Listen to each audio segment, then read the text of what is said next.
Bonjour et bienvenue sur Décideurs juridiques. C'est l'une de nos premières émissions et dans ce contexte, nous organisons une discussion débat avec 3 candidats à l'élection du Conseil de l'Ordre de Paris, élections qui auront lieu le 30 novembre et le 1er décembre prochain. Donc, nos 3 candidats. Tout d'abord, Arthur de Thomas. Bonjour Pierre. Arthur, tu es associé chez Hogan Lovells en charge du contentieux et tu es candidat aux côtés de Céline Lazec, qui elle-même exerce en droit pénal et droit pénal des affaires. Exactement. Renaud Semerjian. Bonjour, Bonjour Pierre. Renaud, comment vas-tu? Merci bien. Bah, pour moi aussi. Tu es associé, tu es cofondateur du cabinet Stas Avocat, aux côtés de Francis Piner, Christophe Ayelin et Caroline Tauby. Tu es candidat avec Élise Arfi et tu es également un praticien en contentieux, et en particulier contentieux des affaires. Et Olivier Laude. Bonjour Olivier. Bonjour Pierre. Comment vas-tu? Très bien, merci. Tu es avocat, associé, fondateur du cabinet Laude Esquier Champet, et toi aussi, tu pratiques le contentieux, et tu seras candidat aux côtés de Julie Bariani. Absolument. Est-ce que tout est correct? On peut enchaîner? Tout est correct. Alors enchaînons. Donc messieurs, le premier sujet qu'on va aborder ce matin, c'est le secret professionnel. Il défraye l'actualité depuis un moment.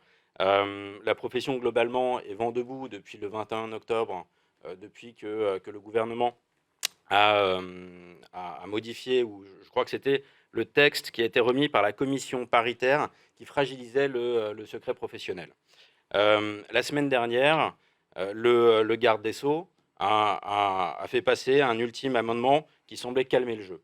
Un vote a eu lieu, et donc pour vous trois, et Olivier, je vais te passer la parole en premier, en tant qu'avocat et en tant que candidat évidemment, quelle est ta position concernant l'article 3 de la loi pour la confiance dans la justice, telle qu'elle a été adoptée ces derniers jours? Alors Pierre, il faut rappeler, je crois, les épisodes précédents. Les épisodes précédents, c'est que nous partons d'une situation où Éric Dupond-Moretti, notre ministre de la Justice, ancien avocat, a voulu faire une avancée sur un certain nombre de sujets, dont le secret professionnel. Donc, les intentions étaient louables. Le problème, c'est que le résultat auquel on arrive est absolument désastreux. Les intentions, c'était d'inscrire dans le marbre de la loi la protection du secret professionnel, initialement uniquement pour la défense. Et puis l'Assemblée nationale a fait un pas supplémentaire qui convenait à l'ensemble des avocats en décidant de protéger le secret de la défense et du conseil. Là-dessus, le texte est passé au Sénat et est arrivé de nulle part un amendement sénatorial qui posait des exceptions à ce secret professionnel. 2 exceptions. La première, pour toutes les affaires de fraude fiscale, blanchiment, corruption et en gros 90% du pénal financier. Deuxième exception, le cas où l'avocat aurait été le complice involontaire de son client. Bien. Tollé de notre profession à juste titre. Le gouvernement a finalement tenté de rectifier le tir, mais il l'a fait au prix de ce que je considère comme un bricolage. Car si la deuxième exception au secret a disparu dans le texte qui a finalement été adopté il y a quelques jours, la première est restée. Et en fait, cette première exception est une sorte de cheval de Troie dans le secret professionnel. Car, au fond, il suffira au parquet d'ouvrir une instruction sous la bannière de la fraude fiscale, du blanchiment, de la corruption. Encore une fois, 90% des infractions financières peuvent être rangées sous cette bannière, pour que les boîtes email des avocats, mais aussi de leurs clients, ne soient plus inviolables, et pour que, par conséquent, les enquêteurs puissent avoir accès à l'ensemble des correspondances et consultations échangées. Et puis demain, et j'en termine là-dessus, demain, à cette liste pour l'instant limitée d'infractions, pourront s'ajouter d'autres infractions. Donc en réalité, le secret professionnel n'est peut-être pas mort, mais en tout cas, il est extrêmement malade et il a été extrêmement affecté par ce qui se voulait une réforme et ce qui est en réalité pire que la situation antérieure. On avait une jurisprudence de la Chambre criminelle qui ne nous convenait pas, que l'on pouvait combattre. Demain, nous aurons un texte, s'il n'est pas évidemment annulé par le Conseil constitutionnel, nous aurons un texte contre lequel il sera beaucoup plus difficile de se battre. Renaud, je te laisse compléter éventuellement, donner ton point. Merci Pierre. Oui, effectivement, en quelques mots, je pense que il faut revenir sur une situation antérieure, et je crois que la première des difficultés à laquelle nous avons été confrontés, une des premières erreurs qui a été faite, et de scinder notre profession en deux groupes. D'un côté, les avocats conseils, de l'autre côté, les avocats de la défense. Nous sommes très attachés à l'unicité de notre profession, régie par notre code de déontologie. Se pose aussi la question de savoir où commence le conseil et où finit le contentieux. Il me semble particulièrement malaisé de pouvoir nous opposer au sein de cette même profession. C'est le premier point. Le deuxième point, c'est qu'on nous avait annoncé une grande victoire, une avancée, la sacralisation finalement de notre secret professionnel. Nous avons évité le pire, nous avons évité une défaite. Nous nous retrouvons aujourd'hui avec un texte qui finalement, comme l'a dit Olivier, ne vient que confirmer l'état de la jurisprudence actuelle et par conséquent n'apporte strictement rien pour notre profession. Se posera la question, je pense, dans l'avenir de renforcement du pouvoir de notre ordre et de l'unité de notre barreau dans la défense justement de certains textes qui pourraient être présentés dans l'avenir devant le Parlement ou devant la Chambre haute. Et à ce titre, je crois que nous devons tous nous saisir collectivement en tant qu'avocats de cette défense et pas le laisser uniquement à certaines des institutions qui ont montré peut-être, non pas une défaillance, mais en tout cas une possibilité d'amélioration dans la relation avec les pouvoirs publics ou les institutions d'une manière générale. Arthur, je te passe la parole, mais en même temps, je rajoute un élément de réflexion sur le sujet. Au-delà de ton point de vue sur la défense du secret professionnel, est-ce que cette position du gouvernement, pour toi, c'est pas aussi une tentative, d'une certaine manière, d'introduire une justice négociée à l'anglo-saxonne, à l'américaine, dans la tradition de la défense française, qui est quand même assez éloignée? Je pense que surtout ce que ça révèle, c'est une défiance très forte vis-à-vis des professionnels que nous sommes. Ce que ça veut dire, c'est que à Bercy, qui a porté et qui a poussé l'amendement adopté par le Sénat, qui a eu, on sait, une main très importante dans le texte issu de la commission mixte paritaire, on considère que les avocats sont des artisans de la fraude fiscale, sont des artisans du blanchiment de la fraude fiscale, sont en fait des facilitateurs de criminalité. Ça, c'est ce qui me gêne profondément, c'est ce qui nous a tous, je crois, gênés dans ce texte de loi, qui, en réalité, a codifié quasiment à droit constant une mauvaise jurisprudence. La question qu'il faut se poser ensuite, c'est « et ensuite, qu'est-ce qu'on fait maintenant ?»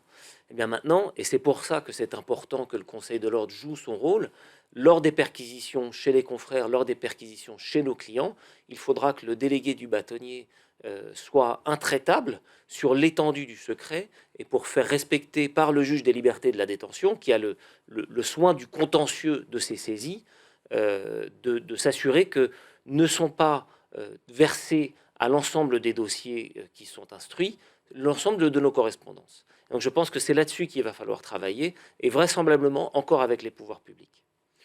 Question pour tous les trois, puisque je reste encore un petit peu sur ce point. Est-ce que pour vous, la contrepartie peut-être acceptable de cette loi eût été l'adoption d'un serpent-de-mer du barreau d'affaires en particulier, qui est le principe d'avocat en entreprise finalement? Est-ce que derrière ces ambitions du législateur ne cacherait pas l'idée de dire, bon, on resserre un petit peu le secret professionnel, on en amoindrit la portée, en contrepartie de quoi, dans les années à venir, éventuellement, s'ouvrirait ce statut d'avocat en entreprise? Oui, sauf que Pierre, l'avocat en entreprise, par nature, il ne fera que du conseil. Et donc, dire qu'en matière de conseil, on amoindrit le secret professionnel, c'est en réalité presque tuer l'intérêt de l'avocat en entreprise. Et donc, ce serait pour faire un trade-off. Je crois pas. Je crois pas que ce soit ça l'idée. En revanche, moi, j'ai entendu des avocats un peu plus âgés que nous dire, mais au fond, si c'est comme ça, retournons à la situation avant 1991, retournons à une situation dans laquelle on a les conseils d'entreprise avec leur déontologie qui est propre et les avocats qui font de la défense, du contentieux.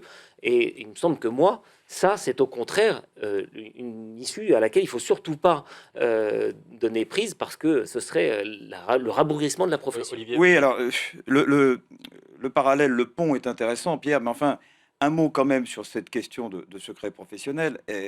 Le secret, c'est l'essence même de notre métier, c'est la confiance que les clients placent en nous. Si demain, comme ce texte bientôt promulgué, très probablement, le prévoit, si demain nos cabinets peuvent être perquisitionnés à tout moment, si les correspondances entre avocats et clients peuvent être scannées par les enquêteurs à tout moment, eh bien ça signifie que la confiance que nos clients placent à juste titre en leur conseil, cette confiance, elle sera détruite.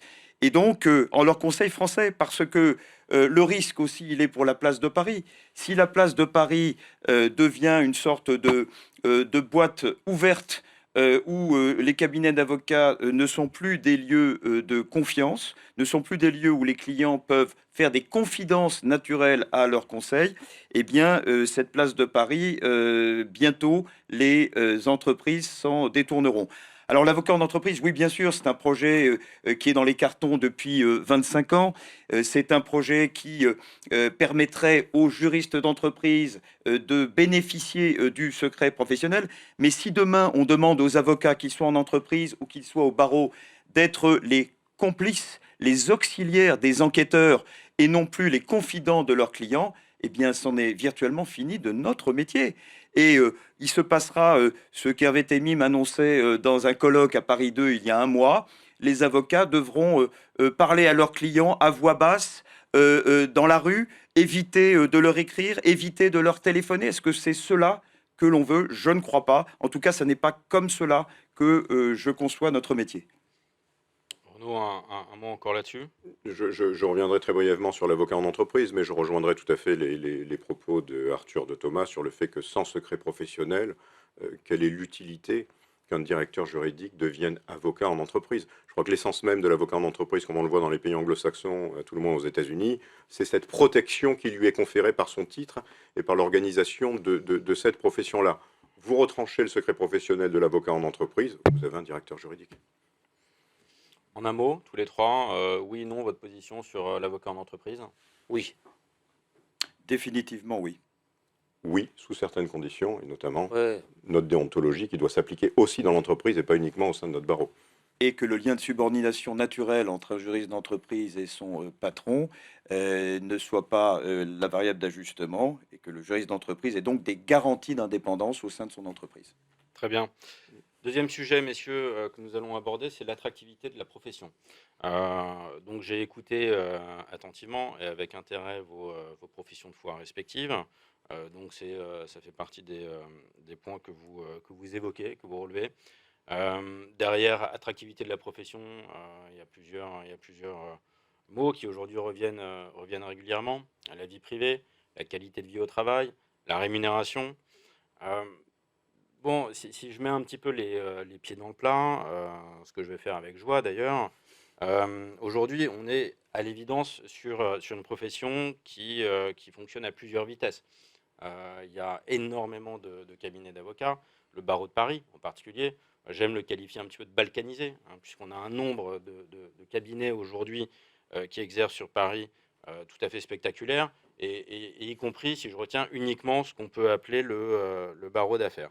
Donc, moi, ma question est plutôt de dire, et j'aimerais évidemment votre réponse sans l'ombre d'une langue de bois, quand bien même votre statut de candidat, est-ce que finalement il n'y a pas une hypocrisie aujourd'hui du marché à vouloir courir après cette sacro-sainte qualité de vie au travail, cette vie privée, etc., étant précisé que lorsqu'on souhaite privilégier sa vie privée, des cabinets existent pour cela, hein, des cabinets ne vont pas nécessairement attendre de leurs collaborateurs, de leurs associés qu'ils travaillent 80 et parfois plus d'heures par semaine en cabinet, quand d'autres structures, notamment anglo-saxonnes, grands cabinets d'affaires, etc., eux vont effectivement exiger de leurs collaborateurs, de leurs équipes en général, un dévouement tout particulier au dossier, au client, mais en contrepartie de quoi existe une rémunération qui est là aussi pour compenser ce sacerdoce. Rémunération d'ailleurs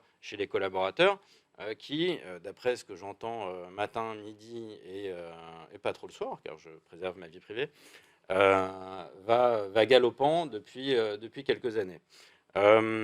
Donc voilà, ma question, elle est assez simple, c'est quid de cette espèce d'hypocrisie, moi, que j'estime et que j'observe aujourd'hui sur le barreau d'affaires, à dire aux candidats et aux jeunes entrants, oui, on va préserver votre vie privée, on va dire ça le mardi, mais le mercredi, la réalité, c'est que le client est roi, et c'est le cas d'autant plus dans la profession d'avocat. Donc, qui veut se lancer sur le point? Ouais, enfin, moi, très volontiers. Là, Vas-y. je ne pense pas que ce soit hypocrite. Je pense qu'il y a plusieurs sujets. Il y a la qualité de vie, il y a la quête pour le talent, qui est très importante. Aujourd'hui, il y a beaucoup d'activités. Et donc, les gens veulent des avocats de talent. Et il y a une quête pour le talent qui entraîne une pression à la hausse des rémunérations de ces collaborateurs-là. Il y a aussi la réalité que cette balkanisation dont tu parlais du barreau, c'est une chance. C'est une chance parce que ça veut dire que chacun peut exercer cette profession dans une structure qui lui convient. C'est une chance parce qu'on peut être dans une plus petite structure, mais il y a des petites structures dans lesquelles on travaille énormément. Donc c'est pas, moi j'aime pas l'idée de dire qu'il y a une petite structure dans laquelle on travaille pas, elle est très grosse dans laquelle on travaille énormément. Et voilà. On peut décider de travailler dans une structure qui correspond à ses besoins ou à ses envies, avec une rémunération qui est en corrélation avec ce travail. Ensuite, il y a une réalité aussi, c'est que la collaboration, c'est un contrat donnant-donnant. C'est pas un contrat de travail. Et les collaborateurs aujourd'hui, dans le marché qui est le nôtre, ils ont réellement une carte en main, une force, et ils peuvent choisir de quitter un cabinet s'ils n'y sont pas heureux, s'ils considèrent qu'ils ont mieux ailleurs, que ce soit de la rémunération ou du respect de leur qualité de vie. Donc, moi, je travaille dans un cabinet dans lequel, oui, c'est vrai, on travaille beaucoup, mais je ne connais pas d'avocats qui travaillent peu. Je n'en connais pas. Je ne connais pas d'avocat qui dise non à son client quand son client appelle avec quelque chose à faire. Et donc, oui, on est en réaction à l'égard des demandes de nos clients.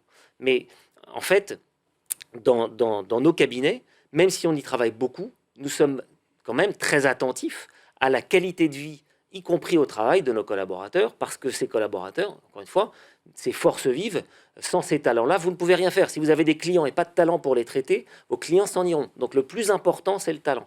Attirer les talents. Et donc pour ça, oui, on fait attention à essayer de faire en sorte que leur vie soit la moins pénible possible dans un univers, effectivement, dans lequel, c'est vrai, on travaille beaucoup. Moi, je voudrais tordre le cou au présupposé implicite qui est dans ta question, Pierre. Au fond, implicitement, il y aurait le barreau d'affaires dans lequel finalement la vie privée serait la variable d'ajustement, et puis le reste du barreau où au fond on pourrait équilibrer vie privée, vie professionnelle.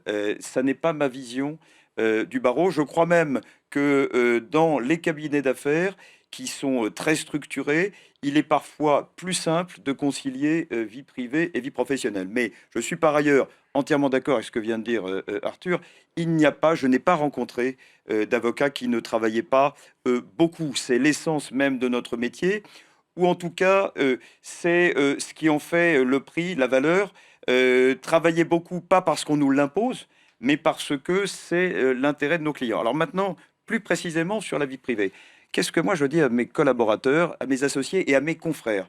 Je leur dis, sortez, lisez, allez au théâtre, allez au cinéma, laissez-vous porter par le romanesque de la vie, parce que demain, quand il s'agira d'aller trouver une solution un peu créative sur un dossier de contentieux, un dossier de corporate, eh bien, parce que vous aurez ouvert les yeux sur le monde qui nous entoure, vous saurez trouver une solution que d'autres n'auront pas trouvé. Donc, ouvrir grand les yeux, c'est aussi et s'ouvrir au monde, ne pas rester sur son rail, c'est la condition pour que nos clients, finalement, puissent compter sur notre créativité.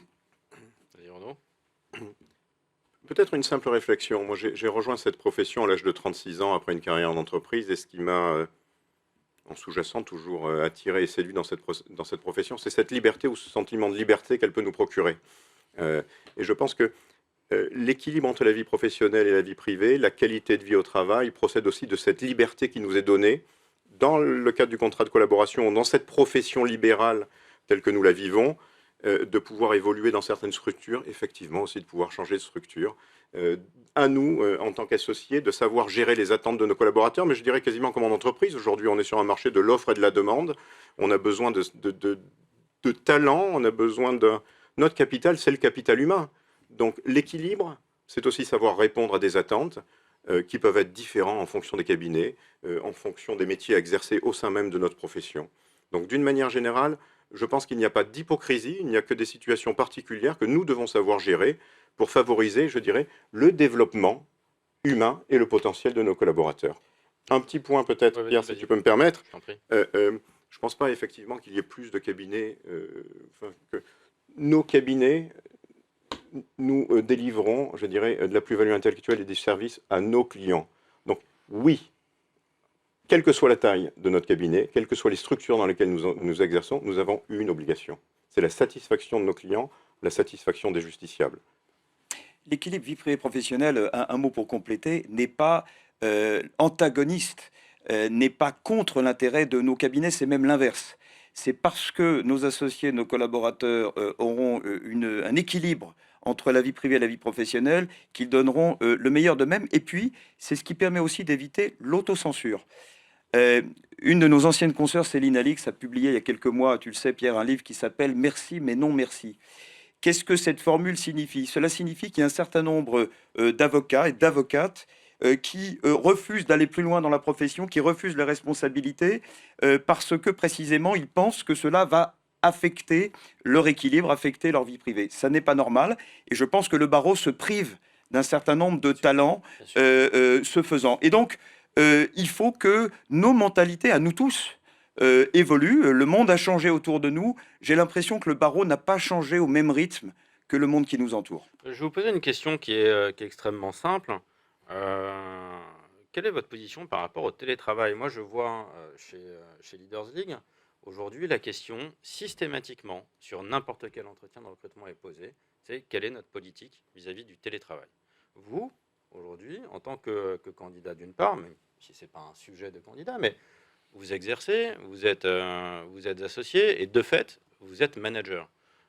Donc, en tant qu'avocat, associé, manager, quelle est votre position par rapport au télétravail? Est-ce que vous considérez justement que ça fait partie de la qualité de vie au travail, du fait de respecter davantage la vie privée des collaborateurs? Ou est-ce que vous considérez à l'inverse que le fait de servir les clients dans une grande maison de droit des affaires, aujourd'hui, n'est pas forcément compatible avec la mise en place du télétravail et qui se lance? Nous, le télétravail existait bien avant le premier confinement. Dès la 3e année, tout collaborateur pouvait demander à son associé, à l'associé pour lequel il travaille principalement, de mettre en place une journée de télétravail par semaine. Au-delà de la 3e année. Pourquoi? Parce que pour nous, c'est très facile de faire du télétravail. On sait ce qu'on fait, on connaît notre métier. Se former à ce métier sans pouvoir poser la question un peu bête qu'on n'oserait pas poser en demandant un rendez-vous Teams, sans pouvoir passer une tête dans le bureau d'à côté, c'est très difficile. Et donc, la formation qui est le cœur de notre métier, elle a besoin de présence humaine. Et donc, c'est très difficile d'apprendre ce métier en télétravail. Moi, j'ai aucune espèce de difficulté à l'égard du télétravail. On a bien vu que tout le monde était capable de beaucoup travailler, d'ailleurs avec une limite pas toujours très saine entre vie professionnelle et vie privée avec le télétravail. Je pense que c'est un sujet qui dépend aussi beaucoup de la façon dont les associés travaillent eux-mêmes et puis de la matière qu'on pratique. Si vous faites du financement où il n'y a plus de réunion de closing, où tout est fait par DocuSign, où la documentation est tellement importante qu'elle n'est plus jamais imprimée, en réalité, vous pouvez faire ce métier-là d'absolument n'importe où. Nous, on a des équipes au cabinet qui ont des spécialités, notamment en droit de la propriété intellectuelle et Internet, qui ne sont quasiment jamais au cabinet. En réalité, le travail sur place est l'exception. À l'inverse, mon équipe en contentieux, le contentieux, il implique d'aller au tribunal, d'aller voir nos juges, de préparer nos dossiers, notamment des dossiers papier, des dossiers de plaidoirie. Moi, j'ai pas une imprimante assez grosse à la maison. Et puis moi, j'ai besoin de voir les gens. Et donc, moi, j'y suis tous les jours. Mais encore une fois, je crois que c'est une question d'adaptation. Il faut la voir absolument sans tabou. Oui, je suis d'accord. Pardon. Non, je crois qu'Arthur a raison. C'est à la fois une question qui est personnelle, générationnelle, structurelle. Quel est le métier que l'on pratique au sein de nos cabinets? Et une obligation de toute manière de répondre à des aspirations d'une jeune génération pour qui, je dirais, le télétravail est consubstantiel de leur activité professionnelle et de leur mode de vie de toute manière. Donc moi, à titre personnel, je suis tous les jours au bureau et j'ai passé toutes mes journées du confinement au bureau parce que je suis incapable de travailler chez moi. Néanmoins, au sein de notre cabinet, la demande était forte et nous avons su y répondre avant le confinement. Et aujourd'hui, c'est une pratique qui est relativement généralisée. Avec bien évidemment la particularité pour le département pénal du cabinet, où les conférences téléphoniques Zoom et Teams, en fonction des matières qui sont discutées et des sujets qui sont abordés, ne sont pas forcément, je dirais, parfaitement souhaitables. Le foisonnement aussi, dans le contentieux, nécessite quand même que les équipes soient présentes et qu'on puisse se rencontrer parce que l'organisation administrative du travail via une conférence Zoom ne nous permet pas toujours d'avoir l'idée à un moment donné que l'on souhaite développer avec un collaborateur que l'on pourrait croiser dans un couloir ou à la cafétéria de nos cabinets. Olivier? Un mot rapide sur le sujet. Moi, j'avoue humblement que j'ai évolué sur cette question. J'étais plutôt hostile il y a 2 ans, disons, pour faire court, avant la pandémie. Et je dois dire que cette expérience collective absolument inédite que nous avons tous vécue m'a amené à changer mes repères, tout simplement parce que pendant les 2 mois de confinement d'avril et mai 2020, nous avons mis dans mon cabinet en place 2 fois 1 heure et demie par semaine avec l'ensemble du cabinet et chacun devait s'exprimer, y compris sur des sujets de vie privée, à condition que ça ait un rapport avec le cabinet, bien sûr. Mais en tout cas, ça a bien fonctionné. Et au fond, nous avons fait en direct l'expérience de ce que le télétravail fonctionnait. Maintenant, moi, je crois à la dynamique collective et je crois aux frontières entre la vie professionnelle et la vie privée.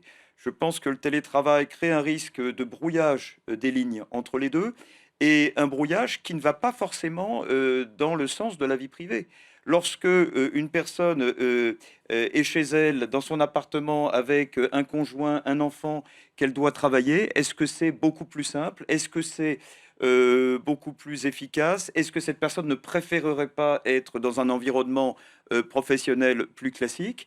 Deuxièmement, évidemment, la dynamique collective est plus compliquée lorsque l'on est chez soi. Le risque, c'est d'avoir un cabinet qui soit une addition d'individus, et cela ne fait pas un cabinet.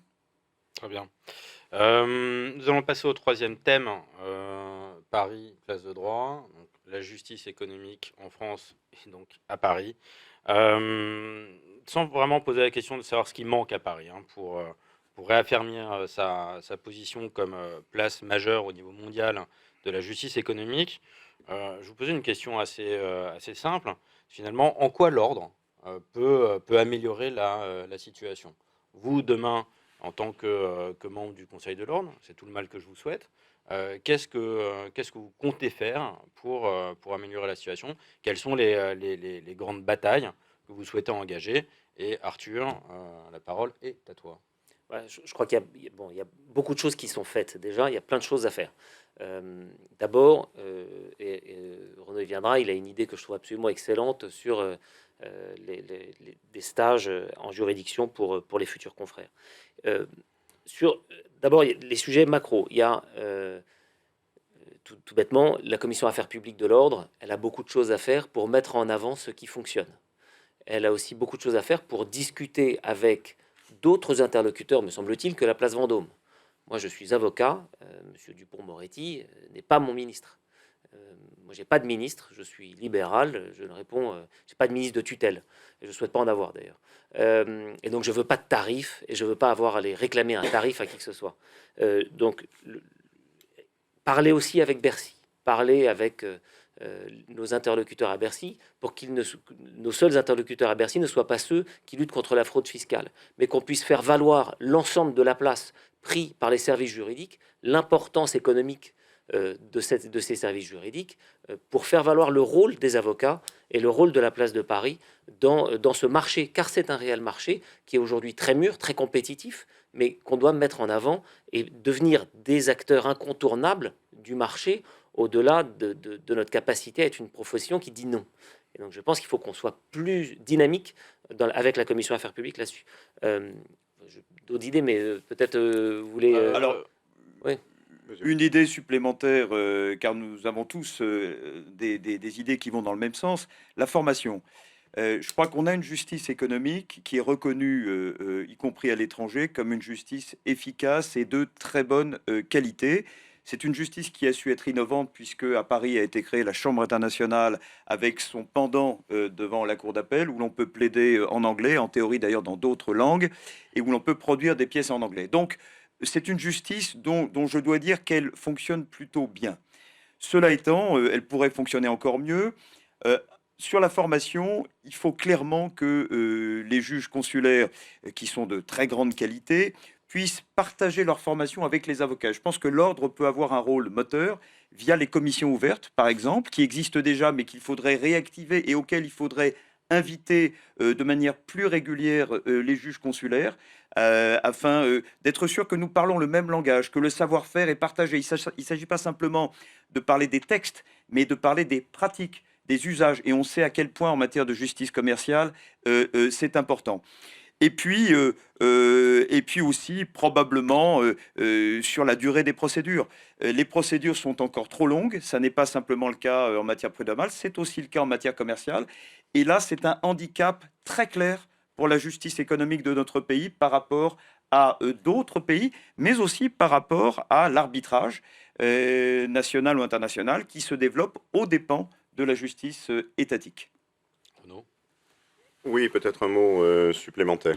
Il ne peut pas y avoir, je dirais, d'un côté l'ordre des avocats, de l'autre côté Paris place de droit, et que ces interlocuteurs, finalement, ne s'unissent pas dans la promotion de nos activités économiques et dans la défense de notre profession. Je pense que l'ordre doit avoir un rôle moteur et doit donner les moyens à des associations comme Paris place de droit d'exister, de promouvoir et de développer notre barreau. Ça serait le premier point. Le deuxième point, c'est Paris place de droit en lien avec le tribunal de commerce que vient de décrire Olivier. C'est que nos institutions judiciaires, que ce soit le tribunal judiciaire ou le tribunal de commerce, manquent cruellement de moyens financiers et de moyens humains. Nous avions eu des discussions l'an dernier avec le président du tribunal de commerce qui nous indiquait très clairement, et à l'instar, je dirais, des messieurs Hayat, Bonnert ou Heinz, qu'il n'avait pas la capacité financière de recruter des stagiaires avocats dans les juridictions, faute de budget qui était alloué. Nous, une des propositions que nous portons avec Élise Arfi, et ça pourrait être par l'intermédiaire de Paris Place de Droit, c'est de doter cette association d'un budget, d'un fonds de dotation, ou de manière à permettre aux étudiants de l'OFB qui en font la demande et qui n'ont pas les moyens de faire des stages en juridiction non rémunérés, de pouvoir bénéficier de stages en juridiction. Les juridictions sont demandeurs, nos avocats sont demandeurs.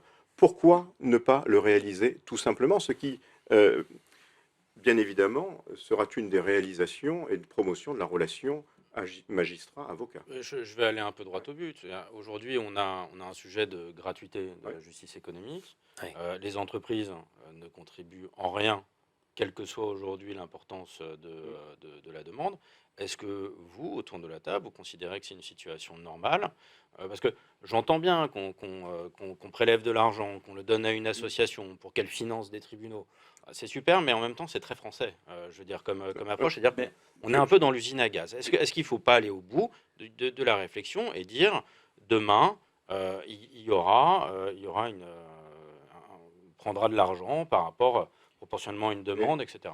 Alors, Pierre, je vais répondre à ton interrogation et de manière relativement simple. La réponse, elle est oui. Ouais, bien sûr. Bien sûr. Néanmoins, dans l'intervalle, je dirais, nous, modestes, potentiels membres du Conseil de l'Ordre, que pouvons-nous faire au regard de la législation existante pour améliorer la situation dans les juridictions de manière simple, rapide et potentiellement pérenne? C'est une proposition que nous formulons, qui n'est pas exclusive de réintroduire une sorte de droit de timbre sur la valeur des contentieux qui sont tranchés au tribunal de commerce. Oui, je suis en désaccord complet avec cette position, pardon. La justice économique n'est pas gratuite.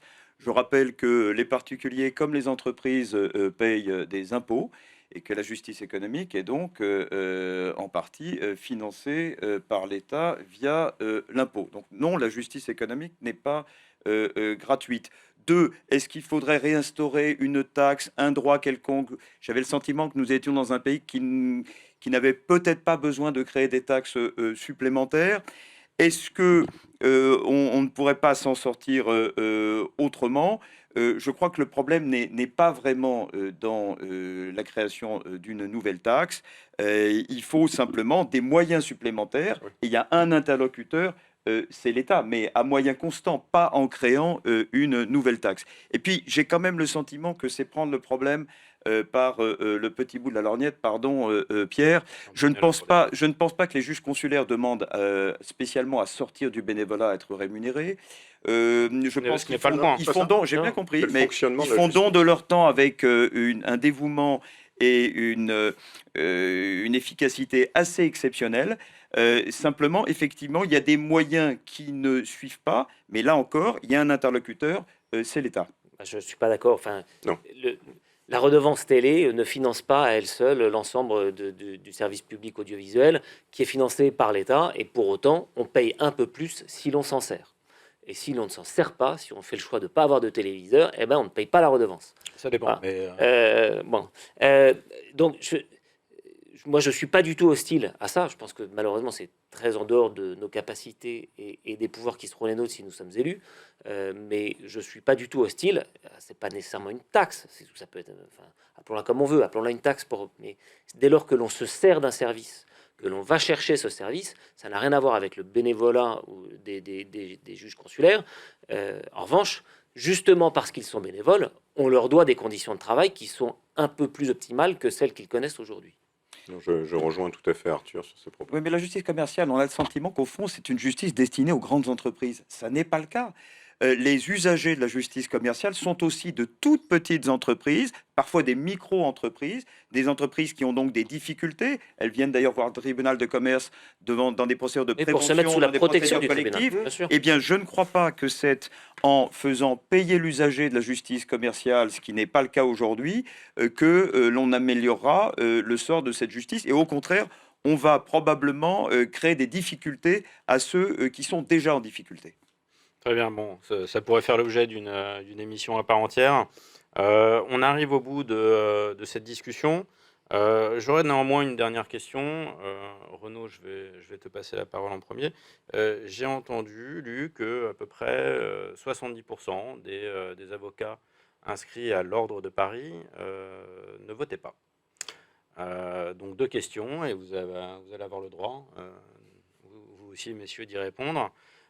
Première question, que leur dire pour les faire voter?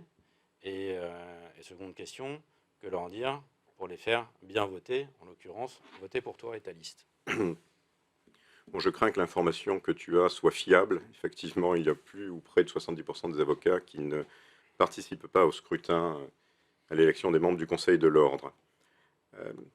Notre ordre, en fait, c'est une petite démocratie. Alors, elle est très certainement imparfaite. Si elle est imparfaite par essence, elle est perfectible. Et pour pouvoir en améliorer le fonctionnement, améliorer le lien qui nous unit, l'ordre et les avocats, il faut savoir se saisir de cette chance, de cette possibilité qui nous est offerte de mettre un bulletin comportant le nom de 7 binômes une fois par an, et en l'espèce, les 30 novembre et le 1er décembre. Si l'on souhaite avoir un ordre qui soit beaucoup plus proche de notre barreau, si on souhaite avoir un ordre qui soit plus puissant, ou dans les négociations qui pourraient intervenir, et n'oublions pas, 2022 sera une année d'élection présidentielle et législative, en conséquence une année de réforme et de réforme pour la justice, nous devons avoir un ordre fort, un ordre resserré autour de la bâtonnière Julie Couturier et du vice-bâtonnier Vincent Nognoré, et pour ce faire, le meilleur signal est de massivement élire, je dirais, les membres du Conseil de l'Ordre, de se saisir de cette chance pour pouvoir peser sur les décisions qui y seront prises et les négociations à venir. En ce qui concerne notre candidature avec Élise Arfi, notre engagement porte d'une part sur la formation initiale et sur la formation continue, et nous l'avons vu, c'est une thématique manifestement au cœur des préoccupations des jeunes avocats.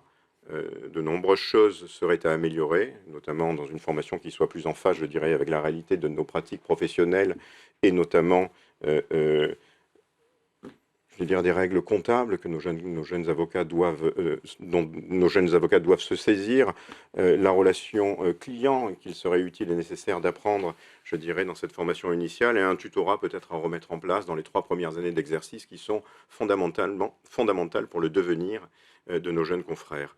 La relation avocat-magistrat, je pense que c'est une préoccupation commune et que nous avons tous à cœur ici d'en améliorer une réalité qui n'est pas toujours celle que l'on peut voir néanmoins dans les médias sociaux, qui exacerbent peut-être certains points. Et le dernier point que nous souhaitons bien évidemment porter, et qui lui aussi nous réunit, c'est d'une manière générale la défense de notre profession. Et je crois que Élise et moi-même, de par notre engagement en tant qu'avocate, de par nos engagements dans nos vies privées respectives et de par la maturité de nos parcours nous permettant de dégager du temps pour l'ordre, nous pourrons être des interlocuteurs fiables, attentifs et ayant le temps nécessaire pour défendre et écouter nos confrères. Olivier, ensuite Arthur. Oui, je rejoins Renaud sur le premier point. Pour avoir un ordre crédible, il faut un ordre fort. Et pour avoir un ordre fort, il faut un ordre élu par une majorité de confrères. Ça n'est pas le cas aujourd'hui. Et il semble même que le barreau d'affaires se désintéresse de cette élection. Ce qui est extrêmement regrettable lorsqu'il s'agit d'aller négocier à la chancellerie ou auprès du Parlement sur des sujets qui intéressent la profession. Deuxièmement, le droit de vote est une chance dans les démocraties. Il y a toute une série de pays dans le monde qui n'ont pas cette chance, mais c'est aussi une chance dans cette communauté particulière que sont les 32 000 avocats parisiens. Cette chance, nous avons le droit de l'exercer une fois par an, puisque l'ordre est renouvelé par tiers tous les ans.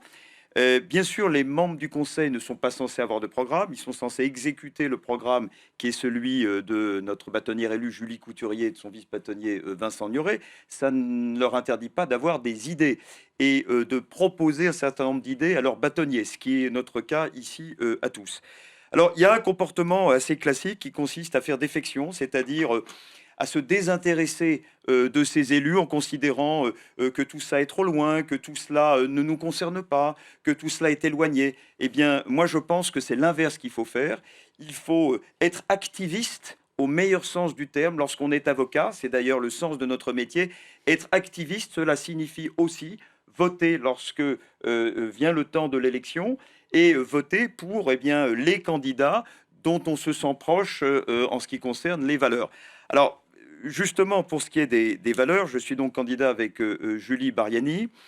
Nous considérons que nous sommes sur un marché en expansion. Nous sommes dans une profession dont le nombre a été multiplié par 4 en 25 ans. Et contrairement à ce que tous les Cassandres nous prédisaient, eh bien, le niveau de vie et la qualité de travail des 32 000 avocats parisiens n'est pas moins bonne aujourd'hui ne sont pas moins bonnes qu'ils étaient il y a 25 ans, c'est l'inverse. Il y a aujourd'hui 32 000 avocats qui ont du travail et qui peuvent par conséquent intervenir au bénéfice de leurs clients. Donc, contre le déclinisme, pour poursuivre cette progression et pour peut-être que notre profession englobe encore plus de métiers, car c'est ce que nos jeunes collaborateurs attendent. C'est pour cela qu'ils deviennent avocats, pour ne pas rester sur une sorte de rail pendant toute leur carrière, mais pour accomplir leur destin et pour exercer tous les métiers que potentiellement recèle cette profession d'avocat. Sous le terme d'avocat se dissimulent en réalité 30 métiers différents et c'est notre chance. Arthur. Oui, je crois qu'on est tous d'accord sur le constat, c'est-à-dire que le taux d'abstention, il est le résultat d'une chose simple, c'est que notre ordre le nombre de confrères à Paris est énorme et que lorsque l'on connaît moins les gens, on s'intéresse moins. Je parlais l'autre jour avec le nouveau bâtonnier de Nouméa qui me disait qu'il y avait eu une abstention aux élections au bâtonnat à Nouméa. Et je pense que c'est lié au fait qu'ils se connaissent absolument tous. Pour ça, il faut que l'ordre, pour être connu et reconnu, il faut qu'on connaisse les gens qui y sont. Et pour qu'on les connaisse, il faut qu'on ait soit une connaissance personnelle de ces gens, soit qu'on sache ce qu'ils représentent. Et c'est peut-être ça qu'on peut améliorer à l'ordre des avocats, c'est sa représentativité de cette profession très protéiforme. Je veux dire, on peut vraiment la pratiquer de tellement de façons différentes qu'il est important que l'ordre soit représentatif. Et qu'il soit notamment représentatif du barreau d'affaires que Olivier, Renaud et moi représentons dans cette élection. Par ailleurs, il faut aussi qu'il soit représentatif d'autre chose que les gens qui ne font que s'intéresser à la profession. Si nous n'allons pas à l'ordre, nous les indépendants, car nos 3 binômes sont des binômes indépendants, ça n'empêche pas que nous pouvons avoir des engagements, des engagements syndicaux par ailleurs, mais c'est pas mon cas, mais nous sommes des binômes indépendants. Si les indépendants n'y vont pas, si on ne laisse que les syndicats, qui font par ailleurs un bon travail, mais si on ne laisse que les syndicats s'occuper de l'ordre, eh bien, il ne s'occupera pas de nous. Et donc, il faut nous réapproprier l'ordre des avocats. C'est ce que nous souhaitons faire avec Céline Lassec, avec laquelle je me présente. On a plein de thèmes, je vous invite à aller les voir, de thomas-lassec.fr. Mais plus globalement, je pense que c'est très important. On peut choisir 7 binômes. Plus globalement, nous, c'est notre message. Oui, alors Céline et moi, nous avons très envie d'être élus. Donc votez pour nous, mais plus globalement, il faut voter. Il faut que notre ordre soit fort, soit représentatif. Votez. Il y a des confrères différents, tous de qualité, qui ont envie de s'investir et qui ont envie de travailler pour l'ordre et pour le bien commun.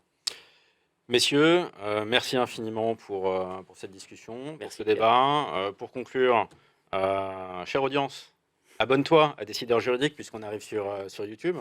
Il faut liker la vidéo. Et évidemment, le 30 novembre et le 1er décembre, votez. Très bonne journée. Merci. Merci. Si.